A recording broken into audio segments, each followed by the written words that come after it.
Hello বন্ধুরা, আমার এই রেসিপিটা ট্রাই করার অনেক দিন থেকে ইচ্ছে ছিল, কিন্তু আমি পারছিলাম না কারণ বাড়িতে সেরকম কেউ একটা সর্ষে বাটা পছন্দ করে না। আজকে যেহেতু বাড়িতে কেউ নেই, আমি একাই আছি এবং আমার ডিম খাওয়ার কথা ছিল, তো আমি ভাবলাম তাহলে আমি আজকে এই রেসিপিটাই করব। তো প্রথমে একটা ডিম ভালো করে সিদ্ধ করে নিয়ে সেটাকে আমি 2 টুকরো করে নিয়েছি। এদিকে পাটাতে আমি সর্ষে, কাঁচা লঙ্কা, নুন দিয়ে বেটে নিয়েছি। ডিমটা ভালো করে লাল লাল করে ভেজে নিয়েছি। সেই পেস্টটা দিয়ে একটু সামান্য নুন আর হলুদ দিয়ে সেটাকে ভালো করে মিক্স করে একটু জল দিয়েছি।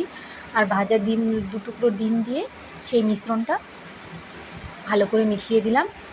এবার আমি সেটাকে ঢাকনা বন্ধ করে কড়াতে গরম জল করেছি, সেখানে আমি দম দেবো।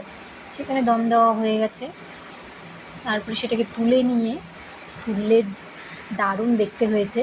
তারপরে গরম গরম সাদা ভাত নিয়ে তার উপরে ডিম ভাপা নিয়ে খেয়ে নিলাম। আমার তো ভীষণ ভালো লেগেছে, দারুণ হয়েছে রেসিপিটা।